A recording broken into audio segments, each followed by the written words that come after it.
बिस्मिल्लाहिर्रहमानिर्रहीम। इन्ना तोइना कल कौसर फसल्लि लिरब्बिका वन्हर इन्ना शानियका फल अब्तर।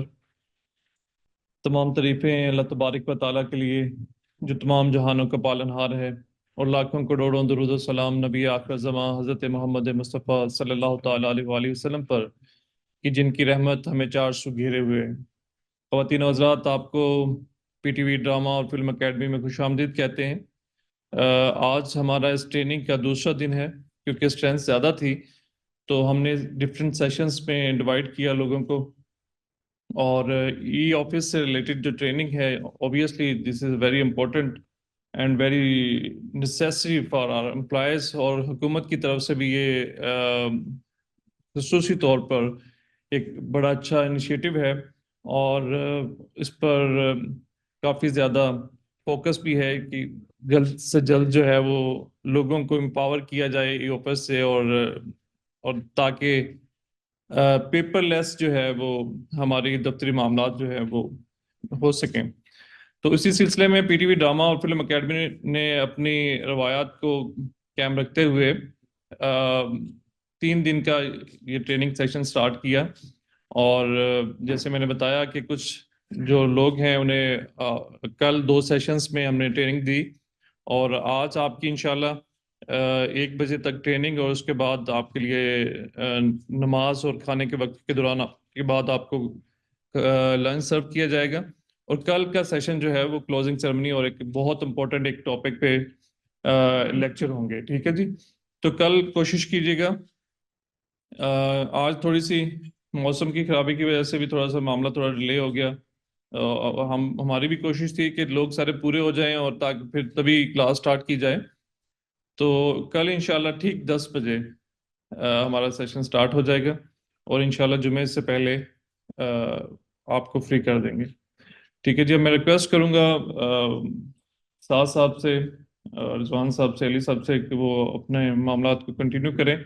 इंशाल्लाह आपको पहले ई ऑफिस की इम्पोर्टेंस और थोड़ा इंट्रो, और उसके बाद इंशाल्लाह आपको हैंड्स ऑन प्रैक्टिस जो है वो करवाएंगे। ठीक है जी। साद साहब, आप तशरीफ लाएं। It's over to you. अस्सलाम वालेकुम। मेरा नाम साद अरशद है और मैं पीटीवी हेडक्वार्टर में एज आईटी प्रोफेशनल जो है काम कर रहा हूँ।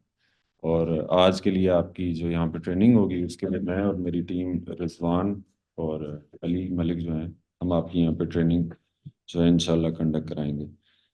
मैं आपको बिल्कुल एक ओवरव्यू ब्रीफ सा दूंगा कि ई ऑफिस ज़रूरी क्यों है। ये गवर्नमेंट ऑफ पाकिस्तान का इनिशिएटिव था गुड गवर्नेंस के लिए, और इसका बुनियादी मकसद था जो गवर्नमेंट की ट्रांसपेरेंसी है, इफेक्टिवनेस है, उसको इंश्योर करने के लिए। ई ऑफिस आप सब ने पहले भी हेडक्वार्टर में थोड़ा यूज़ किया हुआ है। ये बिल्कुल सेम ई ऑफिस ही है, लेकिन इंटरफेस इसका थोड़ा सा इन्होंने चेंज किया है।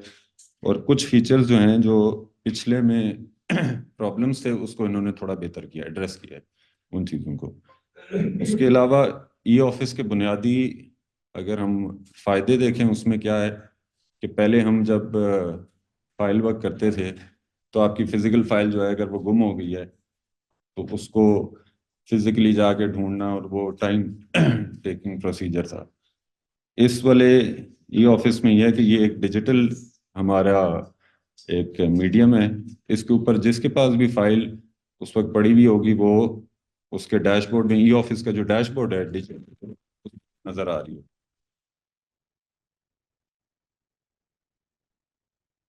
उसके अलावा रिकॉर्ड ट्रैकिंग जो थी वो पहले एक चैलेंज थी।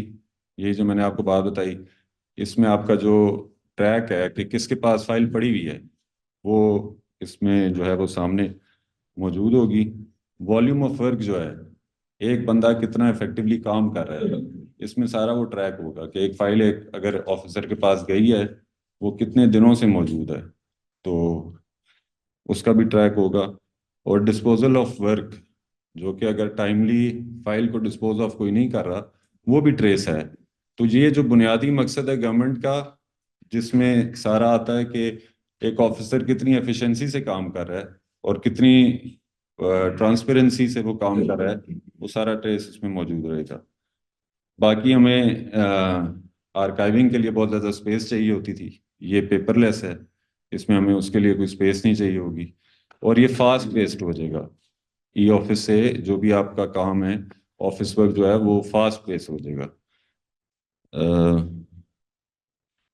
इसके अलावा इसका बैकअप मौजूद होता है। अगर एक फिजिकल फाइल है वो कभी डैमेज हो गई तो हमारे पास पहले, अगर उसका कोई बैकअप नहीं है, तो यहाँ पे ई ऑफिस के ऊपर जो बैकअप सर्वर है वो रिकॉर्ड रिकवरेबल है, वो दोबारा से हम उसको रिट्रीव कर सकते हैं। इसकी अब वर्किंग के लिए मैं रिजवान को बोलूँगा कि रिजवान आपको आके जो इंटरफेस है उसके ऊपर एक ब्रीफ आपको करेंगे।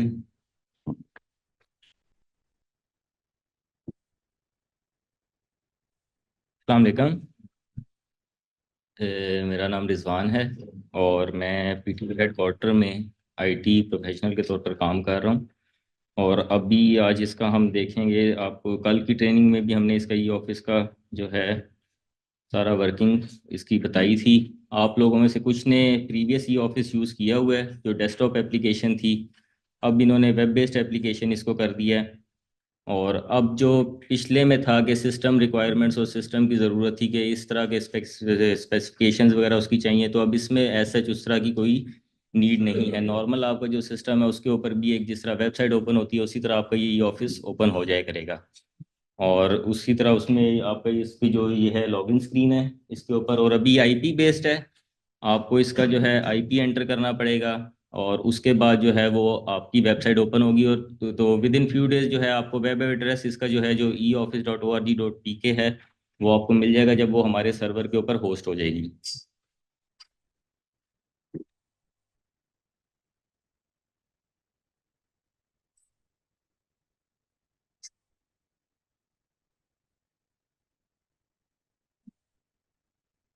ये अब आपका बेसिकली इसका ई ऑफिस का डैशबोर्ड है जो प्रीवियस से कुछ थोड़ा सा मिलता जुलता है, क्योंकि इसमें आप देख लें कि इसमें भी फाइल्स के ऑप्शन आपके पास है। एक साइड पे आपको लेफ्ट टॉप लेफ्ट कॉर्नर पे नजर आ रहा है और राइट पे आप देख रहे हैं डॉक्यूमेंट्स की ऑप्शन है। और नीचे आपका जो है वो क्यू आ रही है फाइल की और डॉक्यूमेंट क्यू। तो आपके पास जो लेफ्ट पे आपको वो फाइल्स के अंदर दिखा रहा है कि फाइल्स ऑन डेस्क, आपके पास नंबर ऑफ फाइल्स कितनी पड़ी हैं आपके डेस्क पे। जिस तरह आपका नॉर्मल टेबल आपका जो होता है ऑफिस का उसके ऊपर आपकी जो फाइल्स हैं ये नंबर ऑफ फाइल्स, ये भी उसी को रेप्लिका बिल्कुल रेप्लिकेट किया गया है इन डिजिटल फॉर्म। तो आपके पास नंबर ऑफ फाइल्स कितनी है, आज की डेट में कौन सी फाइल आपके पास रिसीव हुई है वो इसमें आ रही है। और फाइल डिलेड, फाइल डिलेड का मतलब है कि आपकी जो फाइल डिले हुई है कि आपने उसके ऊपर वर्किंग नहीं की है with in the given time, तो वो आपकी डिलेड फाइल में आना शुरू हो जाएगी। वो भी हम आगे देखेंगे कि आपको डिलेड फाइल किस तरह से पता चलेगा कि आपने किस फाइल के ऊपर विद इन कितने टाइम वर्किंग करनी है। इसी तरह डॉक्यूमेंट्स की बात आई थी कि डॉक्यूमेंट ऑन डेस्क कितने आपके पास पड़े हैं, आज के दिन में कौन से डॉक्यूमेंट आए हैं और डॉक्यूमेंट डिलीट कौन से। और समरी ऑन डेस्क है कि उन डॉक्यूमेंट से रिलेटेड जिनके ऊपर वर्किंग कर ली है वो आपको समरी उसकी बताएगा कि इनके ऊपर वर्किंग होगी है, इनके ऊपर काम हो रहा है, वो सारी उसकी समरी में आपको डिस्प्ले हो रहा होगा। अच्छा, डॉक्यूमेंट और फाइल में आपका जो मेन डिफरेंस है वो ये है कि डॉक्यूमेंट आपका सिंगल पेजर होता है जिसमें आपका सर्कुलर हो गया या कोई लेटर हो गया, वो जो सिंगल पेजर है उसको आप डॉक्यूमेंट हम इसमें ई ऑफिस में बता रहे हैं। और फाइल आपकी जिसमें आप नोटिंग आपकी सारी चल रही होती है, आपकी जो करस्पॉन्डेंस हो रही होती है आपके सीनियर्स के साथ, आपके आगे जो फाइल मूवमेंट हो रही होती है सारी नोटिंग वो आपकी फाइल के अंदर आ जाती है। और इसके बाद ये जो नीचे ये वाला पोर्शन है इसमें ये फाइल क्यू आपको बता रहा है कि आपकी जो नंबर ऑफ फाइल्स जो आपके इस टाइम टेबल के ऊपर पड़ी हैं वो कौन सी हैं। ये आपकी जो सॉर्टिंग हुई है, जो लेटेस्ट आपके पास फाइल आ रही होगी वो सबसे टॉप पे आ रही होगी, इसी तरह वो बाकी फाइल्स उसके नीचे आ रही होंगी। और इसमें आपको यहाँ पे ये बता रहा है कि रेफरेंस नंबर क्या आ रहा है, सब्जेक्ट, मार्क डेट आ रही है, मार्क बाय आ रहा है, ऑर्गेनाइजेशन, असाइन डेट, और ये बाकी आगे उसकी ऑप्शंस आ रही हैं जिसमें ये एडिटिंग की और नोटिंग की आ रही है सारी। वो हम देखेंगे जो आप फाइल क्रिएट करते हैं उसमें आपका रेफरेंस नंबर और सब्जेक्ट आ रहा है। जब फाइल मूवमेंट स्टार्ट हो जाती है तो बाकी ये किसको मार्क हो रही है, किससे मार्क होके वापस आ रही है आपको, और किस ऑर्गेनाइजेशन के थ्रू ये सारी फाइल मूवमेंट हो रही है। अगर पीटीवी के तो यहाँ पे पीटीवी आ रहा होगा, और अगर किसी और मिनिस्ट्री से आ रही हो तो उसका यहाँ पे बताया जा रहा होगा। और डेट किस डेट को साइन हुई है, किस डेट को बनी है, वो सारी आपको यहाँ पे ऑप्शन नजर उसकी जो है नजर आना शुरू हो जाएंगी। इसी तरह यहाँ पे आपके पास ये डॉक्यूमेंट क्यू है, डॉक्यूमेंट के अंदर आपके जो डॉक्यूमेंट्स हैं वो सेम उसी तरह उसकी बाकी जो हैं ऑप्शंस उसमें आपको नजर आ रही हैं। और डॉक्यूमेंट भी उसी तरह आपके पास सॉर्ट आउट हुए हुए हैं, जो आपके पास लेटेस्ट होगा वो आपके पास टॉप पे आ रहा होगा और जो बाकी होंगे वो उसके बाद उसके नीचे आ रहे होंगे। अब इसके अंदर ये आपका जो लेफ्ट पैन है, इसमें ये आपकी सारी मेन्यू की ऑप्शंस हैं इसकी ई ऑफिस की। अब ये मेन्यू बटन है, इसमें ये होम है जो कि आपकी ये होम डैशबोर्ड की स्क्रीन आ रही है। इसी तरह यहाँ पे आपके पास क्यूज की ऑप्शन आ रही है। उसके बाद आपके पास क्रिएट न्यू है, डायरी रजिस्टर है, सर्च की ऑप्शन है, रिपोर्ट्स हैं, कॉन्फ़िगरेशन है, और आपके पास ये रिपोर्ट बग कि अगर आपको कोई प्रॉब्लम आती है ऑफिस में कोई मसला आ रहा है, तो अब इन्होंने ये ऑप्शन दे दी है कि आप डायरेक्टली यहाँ से एक रिपोर्ट जनरेट करके उसको बग के रिलेटेड आप उनको सेंड कर सकते हैं। तो जो NITB की ये बेसिकली जो आपका ई ऑफिस है, ये NITB का बना हुआ सॉफ्टवेयर है, नेशनल इंफॉर्मेशन टेक्नोलॉजी बोर्ड। तो ये आप उनको रिपोर्ट करेंगे तो वो इसके अंदर जो भी फिर इशू होगा वो उसको रिजॉल्व करके उसको सही कर देंगे। अब इसके बाद क्यूज के हम इसके ऑप्शन में देखते हैं। इसके अंदर आपके पास फाइल क्यू, डॉक्यूमेंट क्यू और समरी क्यू। फाइल क्यू ये आपके पास जो बेसिकली यहाँ पे नीचे आ रही है वही चीज़ है। जब फाइल क्यू पे आप ओपन करते हैं तो वो आपको एक्सपेंड करके आपको जो फाइल्स का है वो एरिया शो कर देगा, जो आपके पास सारी फाइल्स आपके इस टाइम डेस्क के ऊपर पड़ी हैं। तो इसके ऊपर आपके पास नंबर ऑफ जो फाइल्स हैं आपके पास एक्सपैंड होके ज़्यादा, उसके अंदर आपके पास 2 से 3 आपको नज़र आ रही हैं। तो इसमें आपके पास सारी फाइल्स अगर मोर देन 4 to 5 फाइल्स हैं तो आपको यहाँ पे नज़र आना शुरू हो जाएंगी। इसी तरह आपके पास डॉक्यूमेंट क्यू की ऑप्शन है। आप यहाँ पे डॉक्यूमेंट क्यू में उसको देख सकते हैं कि आपके पास नंबर ऑफ डॉक्यूमेंट्स कौन से पड़े हैं। अच्छा, इसमें अब जो मेन फोकस हमारा है वो है फाइल क्रिएशन के ऊपर, नोटिंग के ऊपर, डॉक्यूमेंट क्रिएशन के ऊपर। इस चीज़ के ऊपर आपका सारा फोकस होगा। अच्छा, फाइल क्रिएशन आपने किस तरह करनी है, उसमें क्रिएट न्यू के ऑप्शन में जाएंगे और आप फाइल क्रिएट की ऑप्शन पे आ जाएंगे। अच्छा, ये आपके पास फाइल क्रिएट की ऑप्शन में जब आए तो आपके पास वो ये बेसिकली अब आप हम इसका फाइल का कवर हम इसमें बना रहे होंगे कि फाइल कवर में अब आपको कौन सी जितनी ये आपके पास रेड पॉइंटर के साथ जो आपके पास जितने ये सेक्शंस हैं ये आपके मैंडेटरी फील्ड्स हैं, ये आपने लाजमी फिल करनी है। इसके बगैर फाइल का कवर जो फाइल क्रिएट नहीं होगी। और जो रेड नहीं है वो आपकी नॉन मैंडेटरी है, वो अगर आप फिल करते भी हैं तो उसमें कोई इशू नहीं है। सबसे पहले आपका सेक्शन है। सेक्शन आपका जो यूजर्स बनेंगे वो आपके सेक्शन के अकॉर्डिंग बनेंगे, तो सेक्शन आपको ऑलरेडी यहाँ पे मिल जाएगा। एडमिन के हैं तो एडमिन के आ जाएगा, प्रोग्राम है तो प्रोग्राम डिपार्टमेंट आ जाएगा आपका यहाँ पे। इसके बाद आपकी ये हेडिंग आ रही है। हेडिंग बेसिकली आपका हेड है कि आपने वो केस जो आपकी फाइल बन रही है वो किस हेड के अंडर आ रही है। एडमिन है, अगर आपकी कोई प्रमोशन का केस है तो आप वो प्रमोशन का एक हेड बना लेंगे। अगर कोई आपके पास है किसी का, क्या उसे कहते हैं, किसका प्रमोशन हो गया, या किसी की एक्सप्लेनेशन आ गई, या किसी की सैलरी से रिलेटेड है, या किसी का लीव से रिलेटेड कोई काम आ रहा है, तो आप उसके हेड्स बना लेंगे कि एक्सप्लेनेशन के जो फाइल्स होंगी वो सारी एक्सप्लेनेशन के हेड में आ जाएंगी। प्रमोशन की, प्रमोशन के अगर कोई परचेजिंग का है, अगर जिस तरह इंजीनियरिंग में देख लें तो परचेजिंग के हेड में आ जाएंगी। IT का सॉफ्टवेयर से रिलेटेड है तो सॉफ्टवेयर के हेड में केसेस आ जाएंगे, अगर कोई नया सॉफ्टवेयर आ रहा है। तो वो सिर्फ आप बाइफरकेट कर रहे होते हैं कल को अपने जो केसेस हैं उनको सेक्शन हेड वाइज, कि आपको कल को सर्च करने में, आपको ढूंढने में आसानी हो कि ये केस मेरा किस हेड में पड़ा है। जिस तरह अगर आप नॉर्मल लाइफ टाइम आप लाइब्रेरी की एग्जांपल देख रहे हैं कि लाइब्रेरी में जाते हैं तो आपकी बुक्स जो हैं आपको रैक्स के अंदर वो बाइफरकेट करके रखी होती है ताकि आपको ढूंढने में आसानी हो कि कौन सी बुक किस हेड में आ रही है। तो ये इसी तरह उसमें है, आपकी जो फाइल्स हैं वो आपने उसको हेड के अंदर अपने क्रिएट करना है। फिर आपका जो रेफरेंस नंबर है, जो आप केस का या फाइल का रेफरेंस नंबर बनाते हैं, वो आप अपना उसी तरह जो आपकी प्रैक्टिस है नॉर्मल आप रेफरेंस नंबर इसमें वो उसी तरह से अपना रेफरेंस नंबर देंगे। सब्जेक्ट के अंदर आप केस से रिलेटेड जो थोड़ी सी डिटेल है वो आप लिख देंगे, जिस तरह आप कोई लेटर वगैरह भी लिखते हैं, या हाँ स्पेसिफिक जो थोड़ी सी स्पेसिफिकेशंस आप बता देते हैं कि ये जो केस है ये इस चीज़ से रिलेटेड है। इसके बाद आते हैं इसमें फाइल टाइप में। फाइल टाइप नॉर्मली इसमें हम जो है नॉर्मल यूज़ कर रहे होते हैं। पिछले ई ऑफिस में भी आपने देखा था जिन्होंने ट्रेनिंग लिया कि फाइल टाइप को हम नॉर्मल लेके यूज़ कर रहे होते थे। अब इन्होंने बाकी उसके अलावा ऑलरेडी इसके अंदर बिल्ट इन कुछ फाइल टाइप्स हमें दे दी हैं कि अगर आप इनमें से कोई फाइल टाइप अगर आप उसमें से यूज़ करना चाह रहे हैं, पर्सनल फाइल, प्रमोशन की है, ठीक है, ट्रेनिंग की है, तो आप इसमें से वो फाइल की टाइप को सिलेक्ट कर सकते हैं। अगर इनमें से कुछ नहीं है तो आप उसको एज नॉर्मल कैटेगरी करके आप उसको जाने देंगे। अब इसमें ये जो है कैटेगरीज ABCD। अब कैटेगरी इसमें ए का क्या फंक्शन है, अगर आप इसके ऊपर जब कर्सर लाते हैं तो वो आपको बताएगा भी कि files are permanent and records are archived. मतलब ये फाइल परमानेंटली आपका ई ऑफिस का हिस्सा बन जाएगी। ये फाइल ई ऑफिस से कभी भी रिमूव नहीं होगी। वैसे तो जो क्रिएटर है उसके पास ये ऑप्शन नहीं है कि वो फाइल को डिलीट कर सके। एक दफ़ा फाइल आपने क्रिएट कर दी, फाइल आपकी ई ऑफिस में मौजूद रहेगी। उसको आप क्लोज कर सकते हैं, सस्पेंड कर सकते हैं, लेकिन फाइल को डिलीट नहीं कर सकते आप। तो ए कैटेगरी का मतलब है कि वो ई ऑफिस का परमानेंटली हिस्सा रहेगी। जब तक ई ऑफिस चल रहा है तब तक वो फाइल इसमें मौजूद रहेगी। बी का मतलब, जो बी कैटेगरी अगर आप सिलेक्ट करते हैं कि फाइल जो है 10 साल या उससे ज़्यादा के अरसे के लिए रिटेन रहेगी ई ऑफिस के बैकअप में, उसके बाद वो ऑटोमेटिकली ई ऑफिस का जो सर्वर जो हमारा बैकअप है उधर से रिमूव हो जाएगी।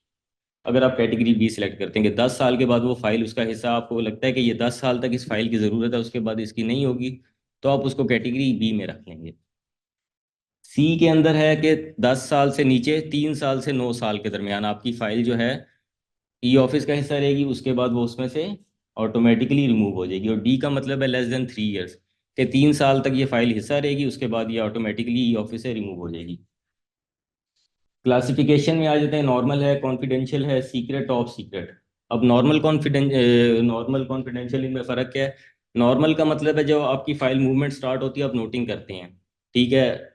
अगर एपीओ से लेवल से स्टार्ट हो रही है, पर पीओ पर्सनल ऑफिसर, एसपीओ से ऊपर जा रही है फाइल, तो उसमें जब फाइल मूवमेंट होती है, जिनकी कोरस्पॉन्डेंस, जिनके दरमियान वो फाइल की वर्किंग है, वो सारे लोग उसकी नोटिंग पोर्शन को व्यू कर सकते हैं, ठीक है। चे उसके अंदर नोटिंग या उसके अंदर जो भी एडिशन है वो उस टाइम वही बंदा कर रहा होगा जिसके डेस्क पे होगी, लेकिन बाकी लोग उसको व्यू कर सकते हैं। कॉन्फिडेंशियल के अंदर ये चीज़ आती है कि कॉन्फिडेंशियल में अगर सपोज एपीओ लेवल से ऊपर वाले हायर लेवल पे आपने फाइल भेजी है, मूव की है, पर्सनल ऑफिसर या एसपी या उससे ऊपर कंट्रोलर लेवल पे, तो उसका जो नोटिंग पोर्शन होता है ना, वो जिसके पास है उससे नीचे वाला जो है लेवल पे बंदा नहीं देख सकता। मतलब उसके नोटिंग पोर्शन को व्यू करने के लिए जो उसका अपर लेवल, अपर टीयर है, सिर्फ वही उसका नोटिंग पोर्शन व्यू कर सके, अनटिल अनलेस जब तक वो लोअर लेवल पे फाइल वापस नहीं आती। तो कॉन्फिडेंशियल में सिर्फ ये, अगर आप कॉन्फिडेंशियल करते हैं फाइल को, तो अगर आप चाहते हैं कि लोअर लेवल आपका उस नोट पोर्शन को ना देख सके फाइल के कि इसके ऊपर भी क्या हो रहा है, तो आप उसकी जो है कैटेगरी क्लासिफिकेशन उसको कॉन्फिडेंशियल कर देते हैं। सीक्रेट का मतलब है कि जिन दो बंदों के दरमियान फाइल मूवमेंट हो रही है विद इन सेक्शन, सिर्फ वही लोग जो हैं उसको फाइल को व्यू कर सक रहे होंगे, उसके अलावा और कोई बंदा व्यू नहीं कर सक रहा होगा।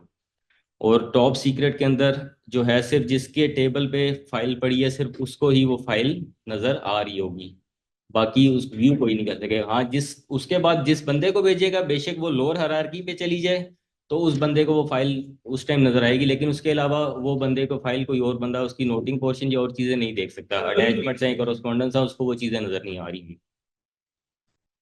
अच्छा, प्रायोरिटी इसकी आपने सेलेक्ट करनी है कि वो नॉर्मल होगी, प्रायोरिटी बेस पे होगी, इमीडिएट है, रेजिडेंस है। अब इसमें वो जो हम बात कर रहे थे ना कि डिलेट फाइल का जो कॉन्सेप्ट आ रहा था कि आपको डिलेट फाइल कब नजर आएगी, वो इसके अंदर आपको प्रायोरिटी के अंदर आएगी।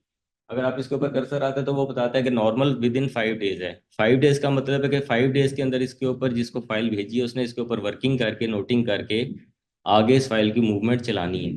अगर वो विद इन 5 डेज नहीं करता तो उसका जो है क्या उसे कहते हैं, फाइल जो है वो डिलीट फाइल में उसको शो होना शुरू हो जाएगी।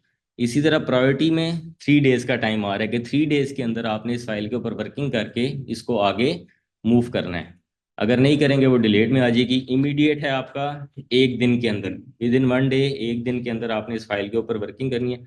और रेजिडेंस जो पिछले ई ऑफिस में भी अगर कुछ लोगों को याद हो कि सेम डे इसमें बता रहे हैं, रेजिडेंस का मतलब है अगर कोई बंदा वर्क फ्रॉम होम पे है या छुट्टी पे है तो उसको रेजिडेंस करके हम फाइल को मार्क करते थे कि ये जो जिस ऑफिसर को भेज रहे हैं फाइल, वो इस टाइम आज छुट्टी पे या वर्क फ्रॉम होम पे हैं, तो वो कर रहे हैं। और रेजिडेंस का मतलब है विद इन सेम डे, जिस दिन फाइल मूव हुई है उसी दिन उस फाइल को वर्किंग करके उन्होंने वापस भिजवाना है, वरना वो डिलेट फाइल में आ जाएगी।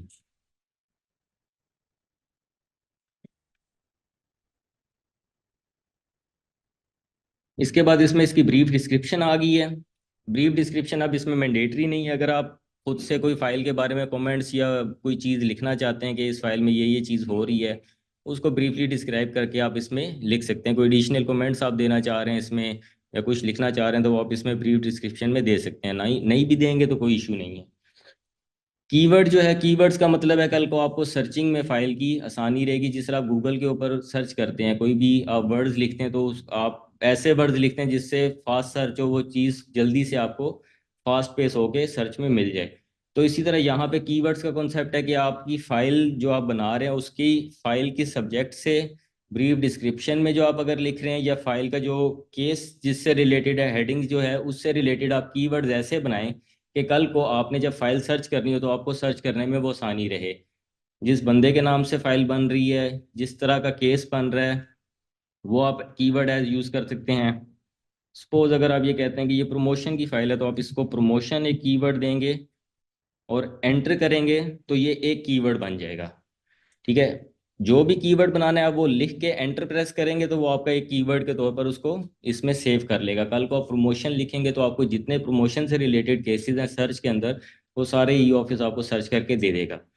इसके साथ जो आपने मल्टीपल और कीवर्ड्स लिखे होंगे प्रमोशन के साथ, अगला कीवर्ड आप टाइप करेंगे तो वो उसको और सॉर्ट आउट कर देगा।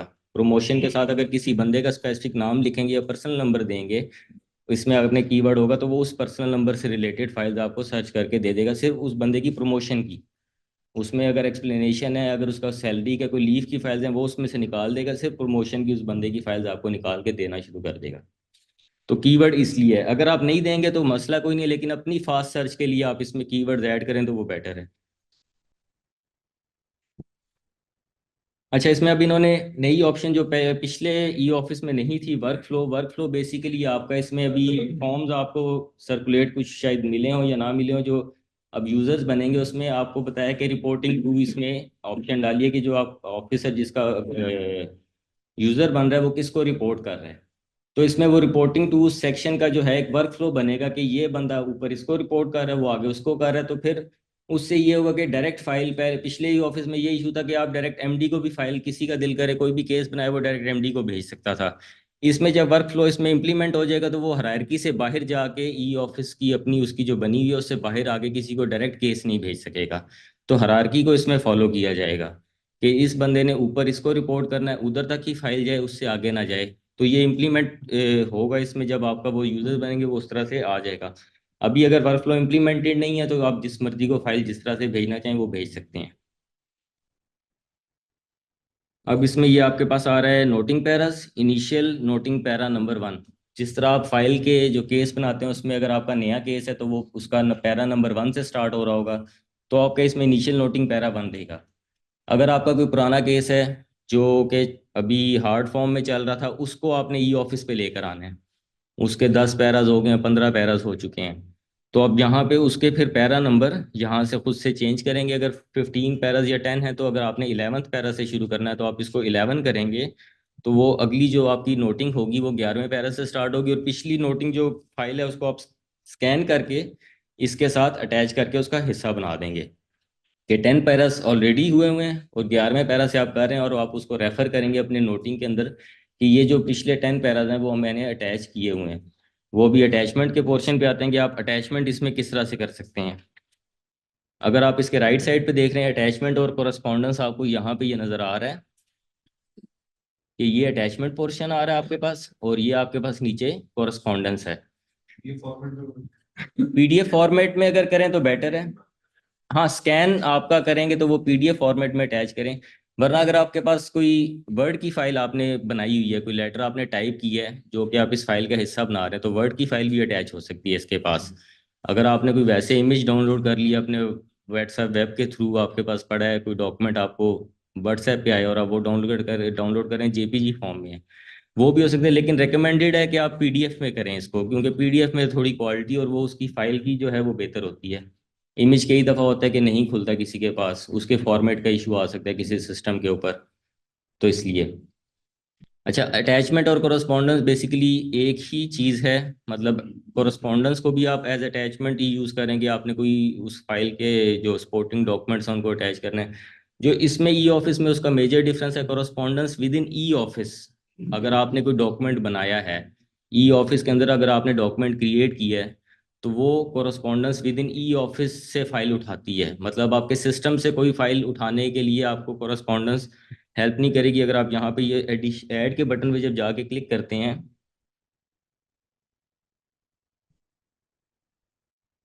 तो ये जो विंडो ओपन हो रही है अब आप इसमें देख रहे हैं, ये ई ऑफिस के अंदर एक डॉक्यूमेंट ऑलरेडी बना हुआ है, वो उसको ऐड करने की ऑप्शन दे रहा है। आपके सिस्टम से कोई फाइल उठाने की ऑप्शन नहीं दे रहा है यहाँ पे कोरस्पॉन्डेंस में।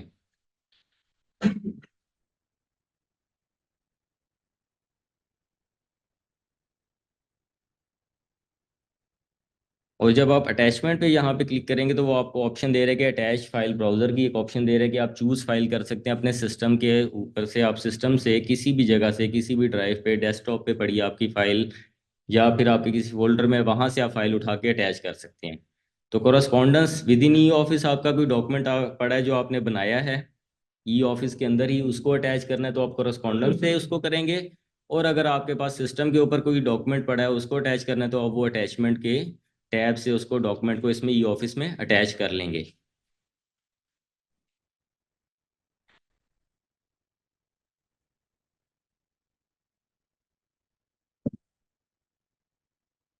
अच्छा, इसमें जो फाइल के हेडिंग है, बाकी तो ऑलरेडी सारी चीज़ें इसमें बनी बनाई हैं। आपको जिस तरह सेक्शन है वो आपको ऑलरेडी एडेड इन मिलेगा इसमें, ठीक है। और इसके बाद जो फाइल टैब्स हैं वो ऑलरेडी ऐड हुई हुई हैं इसमें। हेडिंग जो है वो आपने हर सेक्शन में जिसका यूज़र बन रहे हैं वो सेक्शन अपने हेड्स को खुद क्रिएट करेगा इसमें। मतलब हेड्स इसके अंदर नहीं बने होंगे। हेड्स आपको पहली दफ़ा जो भी सेक्शन है, एडमिन हो गया, प्रोग्राम हो गया, आईटी हो गया, ठीक है, या इंजीनियरिंग हो गया, वो अपने हेड्स को खुद पहली दफ़ा क्रिएट करेंगे। तो फाइल क्रिएट करने से पहले आपने जो है हेड्स एक दफ़ा क्रिएट कर लेने हैं। हेड्स आपको किधर क्रिएट होंगे? ये जो आपके पास क्रिएट की ऑप्शन थी, इसमें आप क्रिएट फाइल, क्रिएट डॉक्यूमेंट के नीचे आप देख रहे हैं फाइल हेडिंग की ऑप्शन आ रही है आपके पास। फाइल हेडिंग पे आप जाएंगे तो आपको यहाँ पे वो हेड्स क्रिएट करने की ऑप्शन दे देगा। आप सारे हेड्स एक दफ़ा में बना लें जितने आपको एक वन गो में याद आ रहे हैं, वरना आप विद टाइम हेडिंग्स ऐड करते जाएंगे अपनी मर्जी से। ये आपके पास ऐड हेडिंग का बटन आ रहा है। ऐड हेडिंग पे आप क्लिक करेंगे तो आपको वो फाइल हेडिंग की उसने एक स्क्रीन दे दी। उसमें आप क्या करेंगे, हेडिंग का नेम देंगे, वो मैंडेटरी फील्ड है, और उसमें ईयर जो डेट है आप वो देंगे। ये दो मैंडेटरी फील्ड्स हैं। ईयर और डेट आप करंट डेट भी दे सकते हैं, जिस दिन आप बना रहे हैं उसका कोई इशू नहीं है। उसका हेडिंग से कोई ताल्लुक नहीं है कि आपको हेडिंग के साथ कोई डेट नज़र आ रही होगी कि इस डेट को ये क्रिएट की गई है। तो आप डेट कोई भी दे सकते हैं, पिछली डेट दे दें, करंट डेट दे दें, उसका कोई मसला नहीं है। और हेडिंग का आप नाम देंगे। और उसके बाद जो है इसमें डिस्क्रिप्शन आप देखना चाह रहे हैं तो दे दें, और सेक्शन आपका ऑलरेडी उसमें ऐड हुआ हो कि ये इस सेक्शन के है अंडर ये हेडिंग क्रिएट हो रही है। आप सेव करेंगे तो वो हेडिंग आपकी क्रिएट हो जाएगी। जिस तरह ये एक ऑडिट किया, ऑडिट रिपोर्ट 2025, वो इन्होंने सिर्फ एक ब्रीफ डिस्क्रिप्शन अपनी समझ के लिए दिया कि मुझे कल को पता हो कि ये हेडिंग मैंने किस लिए क्रिएट की थी। कल को आप जब हेडिंग्स देखते हैं कि आपने क्यों क्रिएट किया, इस हेडिंग को क्रिएट करने का पर्पस क्या, तो वो आप ब्रीफ डिस्क्रिप्शन में दे सकते हैं। और जब हेडिंग आप क्रिएट कर लेंगे उसके बाद जब फाइल क्रिएट में जाएंगे वो ड्रॉप डाउन के अंदर आपको हेडिंग ऑलरेडी खुद से ऐड हुई मिल जाएंगी सारी।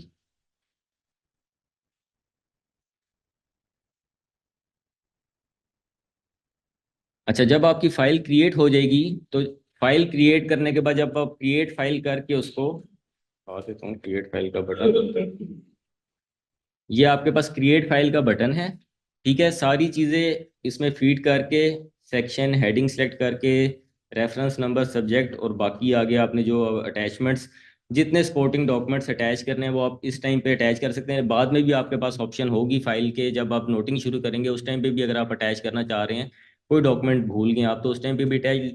और अगर आप पहली दफ़ा में वन गो में यहाँ पे आपकी सारी अटैचमेंट्स आप अटैच कर देंगे, और उसके बाद आप क्रिएट फाइल क्लिक करेंगे तो क्रिएट फाइल क्लिक करने के बाद वो आपको डायरेक्टली आपके होम पेज डैशबोर्ड के ऊपर ये स्क्रीन आपको ले जाएगी। और यहाँ पे आपको टॉप के ऊपर जो आपने फाइल क्रिएट की होगी वो फाइल क्यू के अंदर यहाँ पे आपको टॉप के ऊपर वो नज़र आना शुरू हो जाएगी, ठीक है। उसका आपको रेफरेंस नंबर और आपको सब्जेक्ट पता चल जाएगा कि आपने ये फाइल क्रिएट की है। अब इसके बाद आपका होगा नोटिंग पोर्शन स्टार्ट, जो आपने अब उसके अंदर नोटिंग करनी है और आगे फाइल मूवमेंट के लिए। तो नोटिंग पोर्शन करने के लिए आपके पास एक तो सब्जेक्ट की फील्ड है, इसमें आप देख रहे हैं इस पे कर्सर लाते हैं तो वो हैंड का बटन बनता है, इस पे क्लिक करेंगे तो भी नोटिंग पोर्शन ओपन हो जाएगा। वरना यहाँ पे ये जो ये एरो बना हुआ है ये भी आपका नोटिंग का बटन है, ऐड नोटिंग, उसके ऊपर आप देख रहे हैं कि आ रहा है कि इस पे क्लिक करेंगे तो वो ऐड नोटिंग का पोर्शन आपका ओपन कर देगा। अब ये आपका जो जिस तरह आपका वर्ड का होता है, इसमें भी एक वर्ड की इन्होंने बिल्ट इन किया हुआ फंक्शनैलिटी, जिसमें आप अपनी टाइप करेंगे, बाकी आपको ऊपर जो है रिबन उन्होंने दिया हुआ है जिसमें आप ऑप्शंस कर सकते हैं अलाइनमेंट के लिए, उसको बोल्ड, और वो सारी आपको जो वर्ड के अंदर एक ऑप्शंस होम टैब में मिल रही होती हैं वो सारी इन्होंने ऊपर आपको दी हुई हैं। ये लेफ्ट अलाइनमेंट और उसकी साइज और फॉन्ट साइज और अंडरलाइन वो सारा आपको बुलेट्स, नंबरिंग वगैरह वो सारी दी हुई हैं। और यहाँ पे आपके पास ये अटैचमेंट आपको सारी आपकी वो नज़र आ रही होंगी, जितने आपने डॉक्यूमेंट्स उस टाइम उस पे के साथ अटैच किए हैं वो आपको अटैचमेंट के टैब में इधर नज़र आ रहे होंगे। अगर मोर देन वन है तो आपको वो नंबरिंग के साथ 1 2 3 जितने आपके 1 2 3 आपको सारे डॉक्यूमेंट्स इसमें नज़र आ रहे होंगे। और यहाँ पे आपके माई पैरा जिधर है, ये आपकी प्रीवियस नोटिंग, आपको जो जो नोटिंग पोर्शन करते जाएंगे वो आपको इधर राइट साइड पे यहाँ पे आपको नोटिंग सारी नज़र आना शुरू हो जाएगी कि ये। और इसमें ये देखें, ये पैरास को ऑटो नंबर करता है। इसमें आपने वैसे तो पहले वर्ड में आप खुद से पैरा 1 पैरा 2 आप नंबरिंग करते थे, इसमें आपको नंबरिंग की ज़रूरत नहीं है। आपने सिंपल इस जगह पे अपनी नोटिंग करनी है, और जो भी नोटिंग करेंगे और उसको ऐड नेक्स्ट पैरा का बटन पे आप क्लिक करेंगे तो उसको वो नेक्स्ट पैरा इधर ऐड कर देगा, और उधर आपकी वो स्क्रीन को ब्लैंक करके और इधर उसको नंबर खुद लगा देगा। ठीक है। और इसमें अब जो वर्ड के अंदर तो आप क्या करते थे कि एक ही पेज के ऊपर 1 2 3 करके पैरास को लिख देते थे। इसमें थोड़ा सा डिफरेंस ये है प्रीवियस और ई ऑफिस की तरह कि आपने एक पैरा एक पेज पे लिखना है।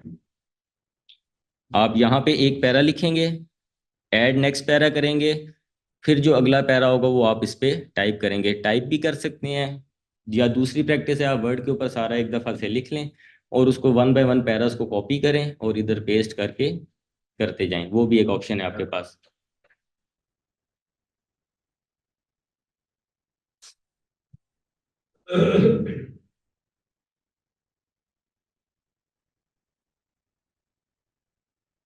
पहले वाले में ये पेस्ट या करनी थी।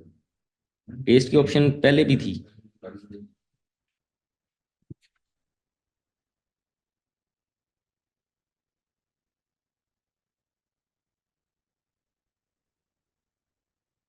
ठीक है, जिस तरह आपने वर्ड के ऊपर यहाँ पे पैरास को आपने टाइप किया, ठीक है, पैरा 1 पैरा 2,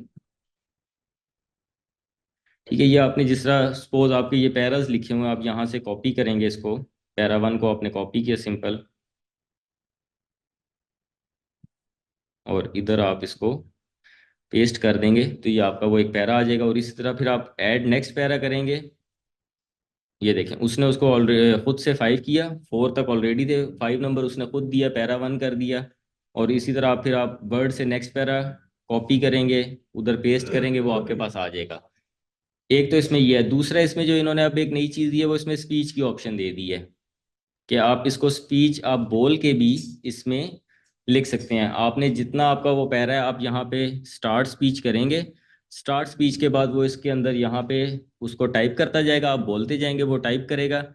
और टाइप करने के बाद आप जब वो पूरा हो जाएगा आपका वो पैरा, आप इधर से ओके करेंगे और वो इसको ऑटोमेटिकली इस पे आपके नोटिंग पोर्शन में पेस्ट कर देगा। अब ये भी ऑप्शन आपके पास इसमें मौजूद है कि आप अगर टाइप नहीं करना चाह रहे हैं, आप बोलें, आपने बोल के उसको आप कर सकते हैं कमांड दे के, और ये उसको बाद आपको यहाँ पे नोटिंग पैरा में उसको ऐड कर देगा। ट्रांसलेट के साथ कर देगा या वैसे ही कर देगा? नहीं, अभी ये सिर्फ इंग्लिश में उर्दू को ट्रांसलेट नहीं करेगा, इतना वो मतलब हाई फाई इन्होंने एआई ऑपरेटेड नहीं है। अच्छा, दूसरा इसमें एक चीज, अब आपने अटैचमेंट्स तो कर ली हैं इसके अंदर, ठीक है, फाइल में शुरू में अटैचमेंट कर ली है, लेकिन अटैचमेंट आपने अब उसको यूज किस तरह से करना है, आपने अपनी नोटिंग पोर्शन में, कि आपने बताना है 5 डॉक्यूमेंट्स अटैच किए हैं, तो आगे यूजर को नहीं पता कि कौन सा डॉक्यूमेंट किधर। आप जिस तरह आप उसको फ्लैग करते हैं कि ये डॉक्यूमेंट है, ये इस पैरा को सपोर्ट कर रहा है, ये डॉक्यूमेंट इस चीज के लिए है, तो वो अब आपने बताना है अपनी नोटिंग पोर्शन में। वो नोटिंग पोर्शन में आप किस तरह बताएंगे, यहाँ पे आप उसको नोटिंग करेंगे। सपोज आप कहते हैं कि जी जो प्रीवियस नोटिंग है पैरा 1 to 4,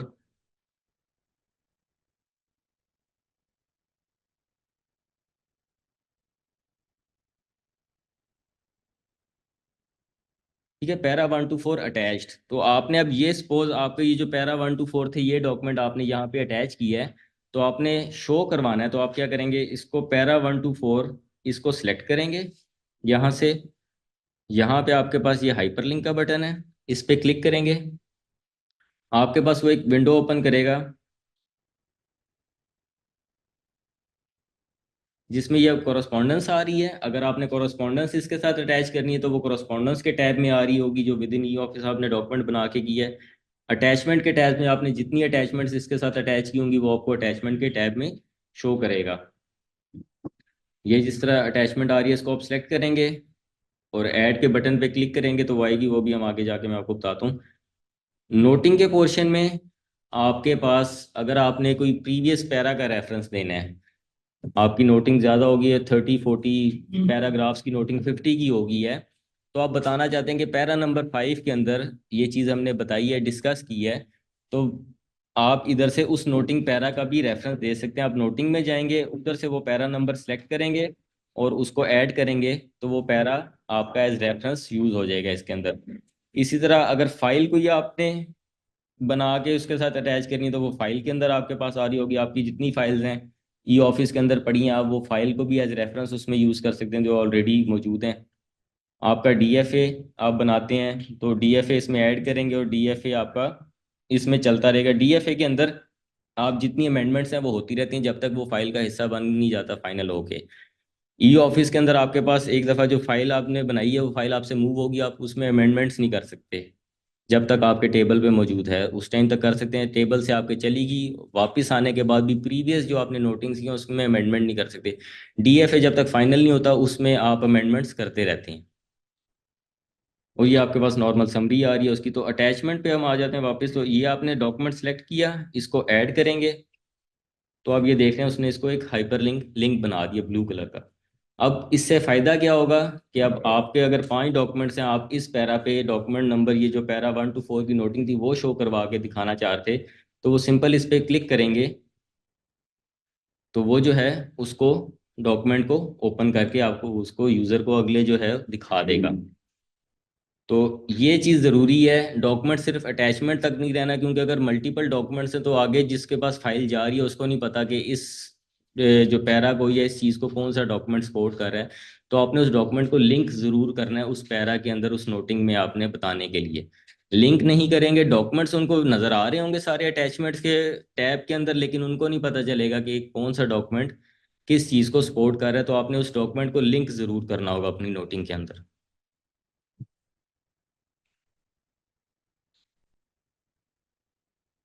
अच्छा, इसके बाद जब आपकी नोटिंग कंप्लीट हो जाती है, और उससे पहले जो मैं कह रहा था एडिट की ऑप्शन आपके पास, ये अगर आप राइट पे देख रहे हैं ये एडिट का बटन आपको नज़र आ रहा है और साथ में ये डिलीट का बटन नज़र आ रहा है।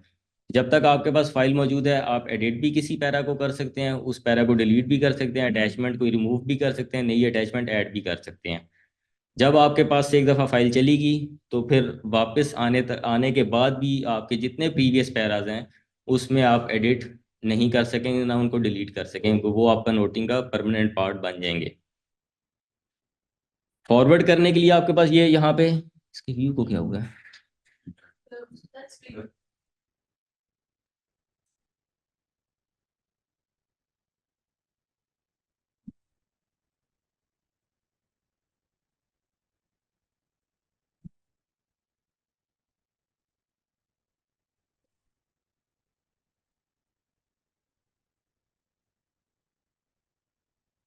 वो स्लो है। तो चलें इधर अभी फिलहाल स्क्रीन पे देख लेते हैं हम। अच्छा, ये आपके पास फॉरवर्ड का बटन है इस पे, ठीक है। फॉरवर्ड आप करेंगे जब फाइल को तो आपको वो ऑप्शन दे देगा। जो रीसेंट यूजर है जिनके साथ आपकी रीसेंट कोलैबोरेशन फाइल मूवमेंट चल रही है वो आपको रीसेंट यूजर में आपको शो होना शुरू हो जाएंगे, ठीक है। सेक्रेटरीज की लिस्ट है, वो आउटसाइड ऑर्गेनाइजेशन जो आपके यूज हो रहे हैं उनकी आ रही है, ठीक है। फेवरेट लिस्ट में आपके पास जो फेवरेट आपके यूजर्स आपके जो भी होंगे जिनके साथ आपकी ज़्यादा फाइल की कोलैबोरेशन होगी, जिस तरह आपके पास मोबाइल में भी कॉन्टैक्ट्स आपके होते हैं जिनको आपकी ज़्यादा डेली बेसिस पे कॉल्स वगैरह जाती हैं, आप उसको एक लिस्ट बना लेते हैं फेवरेट की कि मुझे बजाय इसके कॉन्टैक्ट से जाके मैं ढूंढूं आपके वो 2 से 3 या 5 यूजर्स, आप डायरेक्ट फेवरेट में जाते हैं और उधर से तो आप यहाँ से ये इसमें स्टैरिक की ऑप्शन आप स्टार पे क्लिक करेंगे तो आपके यूजर्स आपके ये फेवरेट की लिस्ट में ऐड होना शुरू हो जाएंगे, कि जिनको आपकी डेली बेसिस पे फाइल मूवमेंट ज़्यादा चल रही है तो आप डायरेक्ट इधर आएंगे और इधर से सेंड कर देंगे। विद इन सेक्शन आपके सेक्शन के अंदर जो यूजर्स होंगे वो आपको यहाँ पे नज़र आना शुरू हो जाएंगे।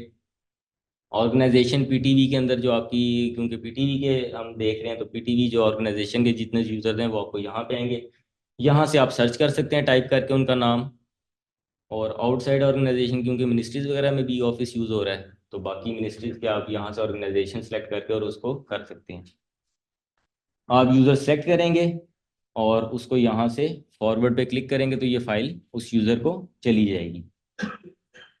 दूसरा, इसमें एक क्विक फॉरवर्ड का आपको यहाँ पे बटन नज़र आ रहा है कि क्विक फॉरवर्ड का क्या मकसद है। यहाँ पे आपको ये ड्रॉप डाउन में आपके जो रिसेंट यूज़र जो आपके साथ जिनके साथ आपकी डेली बेसिस पे फाइल मूवमेंट हो रही है वो आपको डायरेक्ट यहाँ पे मिल रहे हैं। यहाँ से आप वो यूज़र सेलेक्ट करेंगे सिंपल, और क्विक फॉरवर्ड करेंगे, डायरेक्ट फाइल यहाँ से मूव हो जाएगी। वो स्क्रीन जो यूज़र्स की है वो ओपन नहीं होगी आपकी, ठीक है। वो उस पर जाके यूज़र को सर्च करके टाइप करके, एक टाइम सेविंग ऑप्शन है कि आप यहीं से डायरेक्ट ड्रॉप डाउन करें और डायरेक्ट क्विक फॉरवर्ड करेंगे और डायरेक्ट फाइल यहाँ से आपकी चली जाएगी।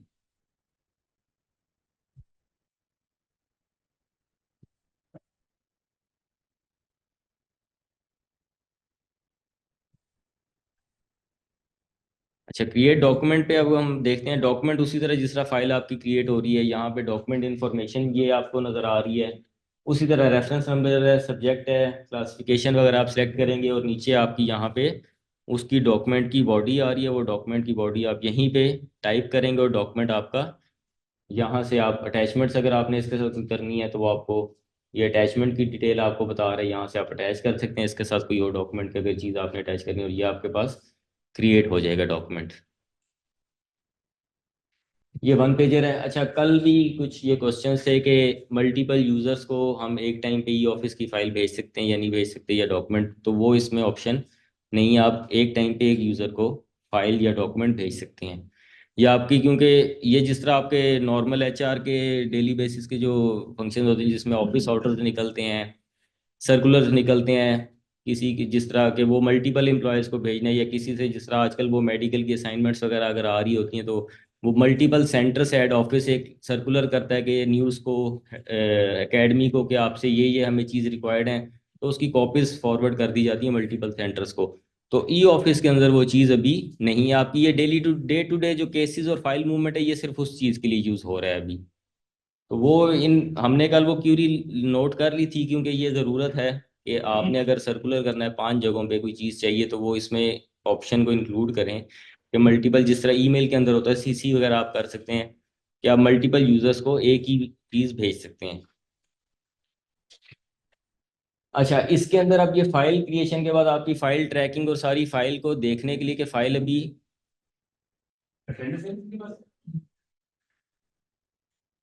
फाइल आपकी किस जगह पे और किधर पड़ी है, तो आपको ये जो फाइल के साथ आपको ये जो प्लस का बटन, ये अगर आप टॉप लेफ्ट पे देखें ये आपको प्लस का बटन इस पे नज़र आ रहा है। इस पे आप जब आप क्लिक करते हैं तो वो फाइल की इंफॉर्मेशन आपको ओपन करके दे देता है। लाइक प्रीवियस ई ऑफिस जो था उसमें आपके पास ये सारी फाइल डिटेल आ रही है, जो नॉर्मल के आप किसके डेस्क पे है, रेफरेंस नंबर क्या, सब्जेक्ट वगैरह, वो सारा उसका बता रहा है। नोटिंग पोर्शन में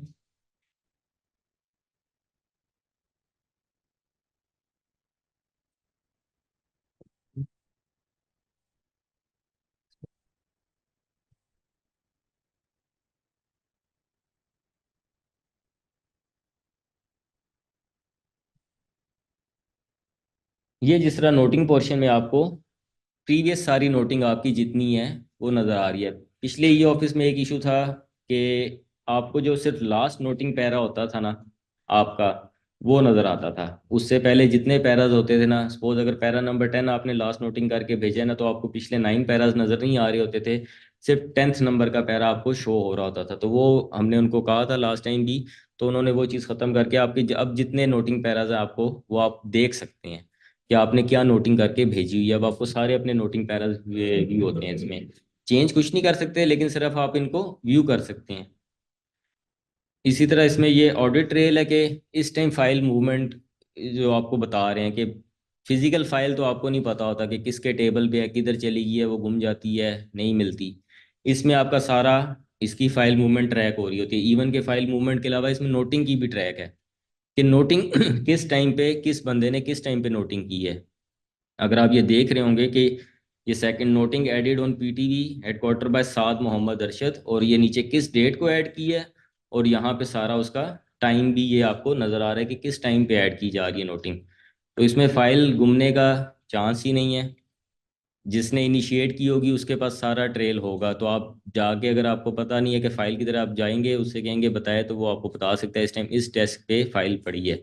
तो यहाँ से आपको वो जो पता चल रहा है कि अगर किसी ने डिले किया तो कितने दिन डिले किया फ़ाइल किसके डेस्क के और कब नोटिंग किया, वो सारा आपको यहाँ से पता चल जाएगा। फिर अटैचमेंट्स के अंदर आपको सारी अटैचमेंट्स नज़र आ रही होती हैं यहाँ पे। इसकी कोरस्पॉन्डेंस अगर है वो कोरस्पॉन्डेंस के टैब में, पार्ट फाइल है वो आपको पार्ट फाइल में, अगर इसकी कोई बनी हुई है बनाई है तो वो पार्ट फाइल में आ रही होगी। बाकी जो एडिशनल कमेंट्स अगर आपने कोई इसमें किए हैं वो आपको उसमें नज़र आ रहे होंगे। अब ये ऊपर नोटिंग वाला है कि अगर ऐड नोटिंग है, इधर से आप नोटिंग पे न जाना चाह रहे हैं तो यहाँ से जा सकते हैं। एडिट करना चाह रहे हैं तो वो फाइल का कवर जो हमने बनाया था वो फाइल का कवर एडिट कर सकते हैं जब तक आपके पास फाइल पड़ी हुई है, उसके बाद उसमें एडिटिंग नहीं हो सकती। फॉरवर्ड करना चाह रहे हैं, ट्रांसफ़र, अगर आपकी जगह आपकी ट्रांसफ़र होगी और कोई और बंदा आपकी जगह पे आ गया और तो आपने ये फ़ाइल उसको ट्रांसफ़र करनी है, तो अब यहाँ से ट्रांसफ़र की ऑप्शन से उस बंदे को ये फ़ाइल अपने पास से आप ट्रांसफ़र कर सकते हैं। असाइन करनी है अगर आपने फ़ाइल के, आप फिलहाल छुट्टी पे हैं, आप कह रहे हैं कि मेरी जगह, जिस तरह आपकी, अगर आप नहीं हैं ऑफिस में तो आप फॉर करके या दूसरा बंदा आपकी जगह सिग्नेटरी हो जाता है, आप वो सिग्नेचर करके आपकी जगह फाइल पे देते हैं, तो आप उस बंदे को साइन करके फाइल जा सकते हैं कि मैं छुट्टी पे हूँ तो ये बंदा मेरी जगह इन फाइल्स को देखेगा, तो फाइल उस बंदे को असाइन हो जाएगी इसमें। फाइल क्लोज हो सकती है, फाइल सस्पेंड हो सकती है। अगर ये फाइल केस क्लोज हो रहा है तो आप ऑप्शन पे आके इधर से फाइल को क्लोज कर देंगे, आपके जो डैशबोर्ड से फाइल गायब हो जाएगी। ई ऑफिस में पड़ी रहेगी लेकिन आपको डैशबोर्ड पे फाइल शो नहीं होगी। अगर आपने ये दोबारा फाइल देखना चाह रहे हैं तो फाइल सर्च में जाएंगे, रेफरेंस नंबर फाइल का डालेंगे या सर्च करेंगे उसके सब्जेक्ट से, वो फाइल नजर आएगी, उसको रीओपन आप कर सकते हैं फाइल को, इसमें रीओपन की ऑप्शन है। मतलब मेच्योर हो या ना आप कर सकते हैं। हाँ, फाइल आप क्लोज कर सकते हैं। और सस्पेंड करना चाहें तो आप फाइल को सस्पेंड भी कर सकते हैं। डिलीट फाइल इसमें नहीं हो सकती। इसमें वो जो डिस्पैच नंबर जो लगता है, ई ऑफिस ऑलरेडी ऑटोमेटिकली उसको डिस्पैच नंबर खुद से लगा देता है। डिस्पैच रजिस्टर इसका खुद से मेंटेन हो रहा है। जब फाइल आप फॉरवर्ड करते हैं तो वो आपके पास डिस्पैच रजिस्टर में, यहाँ पे सीरियल नंबर जो बेसिकली इसका ये चल रहा है, ये सीरियल नंबर है, इसका डिस्पैच नंबर आपका चल रहा है, जो आप डैश करके 4 डिजिट 3 डिजिट्स के आप वो लिखते हैं। तो इसमें क्योंकि भी अगर नया ई ऑफिस में यूजेज हो रही है तो वो 1 से उसको काउंटर स्टार्ट करेगा, तो आपका वो डिस्पैच नंबर 1 से स्टार्ट हो जाएगा। तो वो आपका डिस्पैच नंबर ये खुद से लगा रहा है। आगे रेफरेंस नंबर आप दे रहे हैं लेकिन अब वो डिस्पैच नंबर जो आप लगाते थे वो आप इसमें नहीं लिखेंगे। रेफरेंस नंबर आप लिखेंगे, डिस्पैच नंबर ये उसको और खुद से असाइन करता जाएगा। फिर उसी तरह आपका जो रिसीव रजिस्टर है, रिसीव रजिस्टर में आपको फाइल्स नज़र आ रही होती हैं कि कौन कौन सी फाइल्स आपको रिसीव हुई हैं, वो आपके रिसीव रजिस्टर में वो सारी मेंटेन हो रही होती हैं। सर्च के अंदर आते हैं तो आपके पास फाइल सर्च की ऑप्शन है।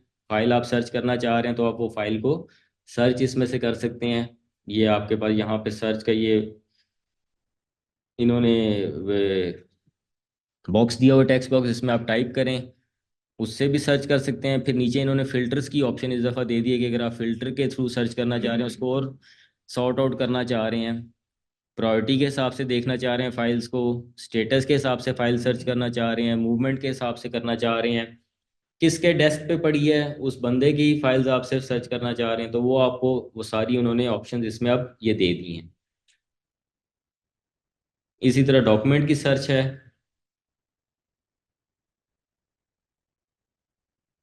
जिस तरह आपकी फाइल सर्च है उसी तरह नॉर्मल आपकी डॉक्यूमेंट की सर्च का भी इसमें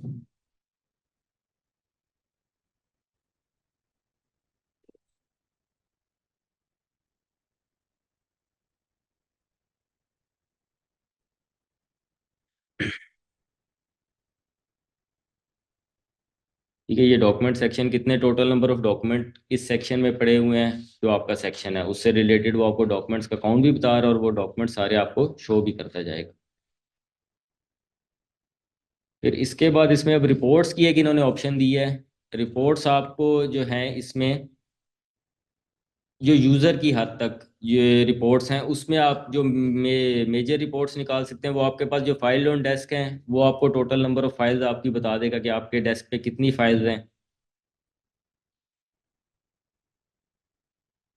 और इसके बाद जो मेनली जो रिपोर्ट का इसमें जो यूजेज है ना, वो जो आपका ऊपर सीनियर मैनेजमेंट है MD लेवल या डायरेक्टर लेवल्स के ऊपर उनका जो है रिपोर्ट्स का इन्होंने डैशबोर्ड डिफरेंट बनाया हुआ है ई ऑफिस का। मतलब उनके पास ये ऑप्शन है कि वो किसी भी सेक्शन के किसी भी रिपोर्ट्स को वो सिर्फ व्यू कर सकेंगे, वो भी फाइल ओपन करके नहीं दे सकते कि किस यूज़र ने कितने केसेस के ऊपर वर्किंग की है, उसका वो काउंट देख सकते हैं, किस यूज़र के पास कितने पेंडिंग केसेस हैं, कितने डिलेड हैं, कितनी फाइल मूवमेंट हो रही है, कितनी फाइल्स पड़ी हैं। वो सारी जो हायर मैनेजमेंट है वो आपकी इस एक्टिविटी को रिपोर्ट के थ्रू देख सकती है। उनको ये डैशबोर्ड के ऊपर उन्होंने ऑप्शन दिया कि वो सारी रिपोर्ट्स को व्यू कर सकते हैं कि किस यूज़र के पास कितना। तो वो जो साथ ने बात की थी कि आपकी जो परफॉर्मेंस है वो उससे देखी जाएगी, तो उनके पास एक रिकॉर्ड होगा कि आपने कितने केसेस को डिले किया है, कितने केसेस ऑन टाइम किए हैं, और कौन से केसेस और कितने नंबर ऑफ केसेस पर कौन सा बंदा वर्किंग कर रहा है। वो सारी रिपोर्ट उनके पास आ जाएगी। और बग का तो आपको बता दिया। कॉन्फ़िगरेशन ये बेसिकली इसका आपसे ताल्लुक नहीं है, इसका वो एडमिनिस्ट्रेटिव साइड से है कि वो जो कॉन्फ़िगर करना है, अगर ये ऑफिस में कोई इश्यूज आ रहे हैं कॉन्टैक्ट लिस्ट वगैरह को, और वो सारी चीज़ें, वो वर्क फ्लो वगैरह वो चीज़ें आ जाती। मेनली जो आपका फोकस था वो आपका क्रिएट फाइल, डॉक्यूमेंट और उसकी वर्किंग के ऊपर था। कि ये इसका सारी वर्किंग थी। अभी इसमें बाकी क्यूरीज आप बता दें अगर कोई हैं आपकी इसमें अभी। और दूसरा, इंटरफेस तो तकरीबन मेरे ख्याल से वैसे ही है। वर्किंग तो जो पहले अगर जिन्होंने यूज़ किया आप में से,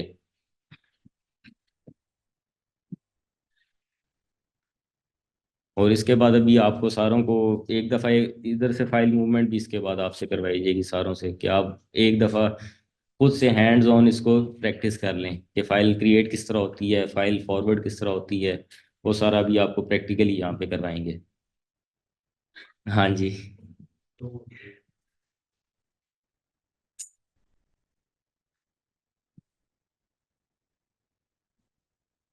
कोई ड्यूरिंग के लिए सर एक फाइल ड्रॉप ही देना है, बंदे के पर्सनल फाइल डॉक्यूमेंट सारे ड्रॉप नहीं है, ठीक है ना।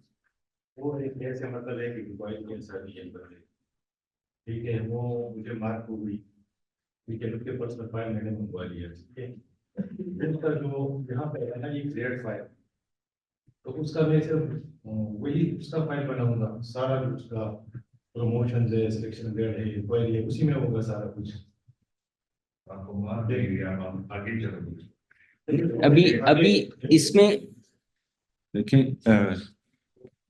ये पहली बात है, ई ऑफिस जो है ना ये HR सिस्टम नहीं है। अगर किसी बंदे के खिलाफ कोई इंक्वायरी आपने की है तो वो तो इंक्वायरी तो शायद ये ऑफिस में कोई भी सिग्नेट।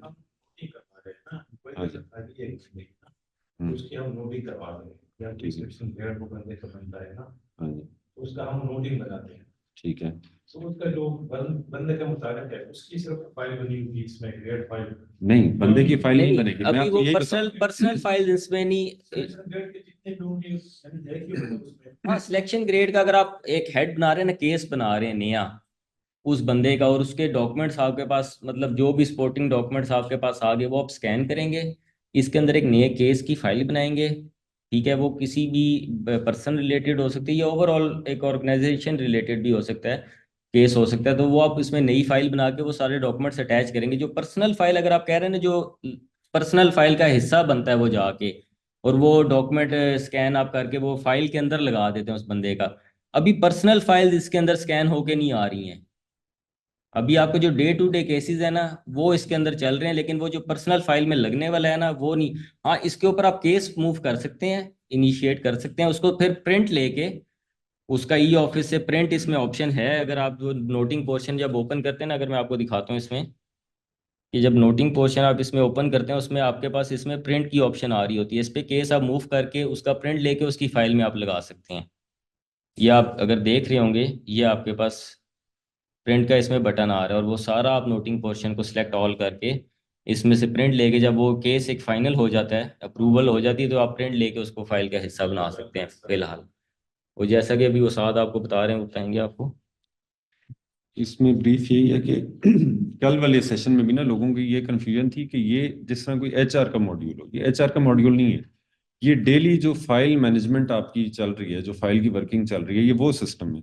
अभी आपका जो सवाल है उसमें अगर किसी की भी कोई इंक्वायरी है, प्रमोशन है, कुछ भी है, तो वो चीज़ तो ई ऑफिस में इसलिए है क्योंकि जो भी कंसर्न बंदा है उसके लिए कोई डिसीजन ले रहा है ना, कोई हायर अथॉरिटी वो डिसीजन ले रही है, तो वो डिसीजन के अगेंस्ट जो भी फैसला, जो भी डिसीजन लिया जाता है वो ई ऑफिस के ऊपर जो आपस में कम्युनिकेट कर रहे हैं, तो वो डिसीजन तो उसकी पर्सनल फाइल में जाके लग सकता है। फर्ज करें उसकी प्रमोशन हो गई या उसका कोई डिसिप्लिनरी एक्शन उसके अगेंस्ट हो गया, लेकिन उसकी कोई अपनी फाइल नहीं क्रिएट हो रही क्योंकि वो पर्सनल फाइल एचआर के पास मेंटेन हो रही है। तो जो भी ऑफिस की वर्किंग है, जो आप समझ लें कि जो पॉलिसी मेकिंग हो रही है, आप एक इंडिविजुअल को छोड़ दें, अगर अगर एक पे इंक्रीज का एक वैसे एक जेनेरिक्स आप सोचें एक पूरे इदारे के लिए पे इंक्रीज होगी, अब वो पे इंक्रीज फाइनेंस से कहीं से इनिशिएट होगी, जो प्रपोजल्स जाएंगे वो इवेंचुअली एमडी तक जाएंगे, तो वो किसी बंदे के नाम की फाइल तो नहीं बन रही, वो कोई एचआर का मॉड्यूल तो नहीं है, वो तो एक पॉलिसी है। वंस वो अप्रूव होती है या डिसअप्रूव होती है, जो भी उस पर डिसीजन आ रहा है, वो डिसीजन जो है नॉर्मली वो एक नोटिफिकेशन के थ्रू पूरे इदारे के एम्प्लॉयज को बता दिया जाता है। अगर पर्सन स्पेसिफिक है तो वो हो सकता है वो डिसीजन उसकी पर्सनल फाइल पे भी लग जाए, लेकिन ई ऑफिस के ऊपर कोई पर्सनल फाइल किसी के नाम से मेंटेन नहीं होगी। उसकी एक बड़ी वजह ये भी है कि ई ऑफिस पे सब लोगों के तो अकाउंट नहीं है, ई ऑफिस पे तो अकाउंट उन लोगों के बनेंगे जो किसी भी कैपेसिटी में सिग्नेटरीज हैं। वो फिक्स नहीं किया गया, वो हर डिपार्टमेंट खुद डिटरमिन करेगा, जो डिपार्टमेंटल हेड है कि मुझे मेरे किन, जो मेरे नीचे सबॉर्डिनेट्स हैं, किन किन के अकाउंट बनाने हैं, जो किसी भी स्पेसिफिक पोजीशन पे काम करें। लेकिन एचआर वाला फाइल इसमें तब मेंटेन हो सकती है अगर पीटीवी के जितने एम्प्लॉयज हैं और तमाम एम्प्लॉयज के ई ऑफिस अकाउंट बन रहे हैं, तो वो बन नहीं रही e office account. E office तो सिग्नेटरीज के लिए कि पॉलिसी जहां से भी इनिशिएट होती है कोई भी और ऊपर टॉप लेवल तक जहां तक जा रही है उन लोगों के ये अकाउंट बनेंगे। सर आपने शुरू में कहा कि ये पेपरलेस है, जब हम किसी केस को मैच्योर करते हैं पेमेंट के लिए फाइनेंस को भेजते हैं, फिर कहते हैं हम तमाम रिकॉर्ड ना हार्ड में प्रिंट आउट करके दें। हाँ, इसमें वो चेक का भी था कि चेक क्योंकि हार्ड फॉर्म में जाना होता है ई ऑफिस, वो क्योंकि फाइनेंस पे एट द एंड उस चेक के साथ तो सपोर्टिंग डॉक्यूमेंट्स लगने ही है। नहीं हाँ, वो फाइल भी हम बिल्कुल बिल्कुल ऐसे देखें ये अभी कंप्लीट फाइल उधर जा रही है। नहीं, अभी ठीक है, अभी देखें जिसमें इसमें ऑप्शन इसमें भी प्रिंट की ली हुई है, तो अभी तो ये सवाल तो ये भी हो सकता है कि अगर हमने पेपरलेस करना है तो इसमें प्रिंट की ऑप्शन नहीं है। आप एक प्रोविजन जरूर रखते हैं, लेकिन ये जो हाँ जो ओवरऑल जो पेपर का जितना अभी हम एक फाइल मेंटेन करते हैं, अभी ई ऑफिस के ऊपर कोई भी आपकी एक जो फाइल मूवमेंट है वो नोटिंग है वो इस पे चलती रहेगी। हो सकता है एक डिसीजन का, जिस तरह मैंने आपको कहा बजट रिलेटेड ले लें या किसी की कोई भी एक आप ले लें, जो नीचे से एक फाइल इनिशिएट हुई, अब वो फाइल जब इनिशिएट होती है वो बढ़ते बढ़ते उसमें 10, 50, 100 पेजेस तक जा सकते हैं जब तक उसका डिसीजन हो रहा है। तो ई ऑफिस का फायदा यह है कि वो डिसीजन के बाद एक नोटिफिकेशन निकल रहा है, अब हम 100 पेज 100 पेजेस अटैच नहीं करेंगे, जो पीछे नोटिंग हो रही है वो डिजिटल फॉर्म में रहेगी आपकी, उसका डिसीजन जो है वो निकल आएगा। जरूरत पड़ने पे प्रोविजन वो भी है कि आपने बीच में से आपको सारे पेज चाहिए तो आप प्रिंट सबका भी निकालेंगे। बाउंड करते हैं, हमें पूरा केस की हिस्ट्री है, प्रिंट आउट फिर हमें सारा ही देना पड़ता हूँ। प्रिंट आउट मैं आपको यही कह रहा हूँ, देखिए पहला स्टेप यह है कि आप एक दिन में बिल्कुल पेपरलेस हो नहीं सकते, फिर तमाम लोगों के अकाउंट्स नहीं है, लेकिन कुछ ना कुछ एट प्रेजेंट आप देखें जितना हमारा पेपर यूज हो रहा है उससे तो कमी आएगी। इवेंचुअली जब हम इसको लीड करेंगे तो वो भी टाइम आएगा कि हम पेपरलेस का मतलब यही है कि बहुत जरूरत होगी तो उसका प्रिंट भी निकल आएगा। प्रोविजन तो रखनी है, वो बिल्कुल हम उसको बंद नहीं कर सकते। हाँ वो उन्होंने शुरू से दी भी है, पिछले ई ऑफिस में भी थी प्रिंट वाली प्रोविजन, लेकिन इसमें सबसे बस बेसिक आपका जो वो क्वेश्चन था, मैं यही लास्ट सेशन में भी लोगों को ये कंफ्यूजन थी ये कोई एचआर का मॉड्यूल है, ये एचआर का नहीं है, सिंपल वही फाइल मैनेजमेंट सिस्टम है।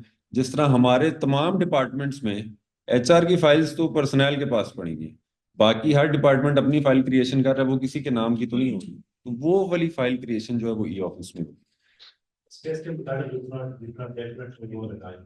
हाँ जी, जितनी अटैचमेंट हो। उसके अलावा एक और कंसर्न कल के उसमें था कि लोगों का था अगर ये तो रिकॉर्ड है इसमें तो कुछ डिलीट नहीं हो रहा, तो वो हमारा जब एक सिस्टम को नया इम्प्लीमेंट होता है तो वो मार्जिन ऑफ एरर सबको पता होता है, बेशक सेम चीज़ है, रेप्लिका है कि हम पेपर से डिजिटल प्लेटफॉर्म पे आ रहे हैं, रेप्लिका है, लेकिन क्योंकि एक नया प्लेटफॉर्म है तो मार्जिन ऑफ एरर होता है। हम लोगों को कल ये भी बता रहे थे, कल वाले सेशन में दूसरे सेंटर्स वाले स्पेशली उनका बड़ा वो अंदर नहीं एक काइंड ऑफ उनके वो कंसर्न था कि ये तो हमारा फिर रिकॉर्ड रह जाएगा कोई गलती। तो गलती मेरे ख्याल में तो एक्सपेक्टेशन यही होती है, आप किसी भी नई चीज पे मूव करेंगे तो आपको 15 दिन 20 दिन तो लगेंगे उसको यूज टू होने में। लेकिन वंस ये इतना सिंपल सिस्टम है, आपने मोस्टली यूज भी किया हुआ है काफी लोगों ने पहले, कि आप 3 से 4 फाइल्स को एक दफा फाइल मूवमेंट करेंगे तो आपको कोई जरूरत फील नहीं होगी इसमें भी। फिर शायद कोई कभी हो, जिस तरह आप लोग तो अगर न्यूज़ और हेडक्वार्टर्स हैं तो हम भी वहीं पे ही हैं, तो हम एंड जोन आपको दोबारा भी आके बता सकते हैं। लेकिन कोई इतनी ज़रूरत पड़ेगी नहीं, सिर्फ इंटरफेस में थोड़ा फ़र्क है, बाकी ये बिल्कुल पिछले ही ऑफिस की तरह ही है। रादर कुछ प्रोविजंस हैं जो पहले नहीं थी, वो अब इन्होंने उसमें ज़्यादा आसान कर दिया इसमें।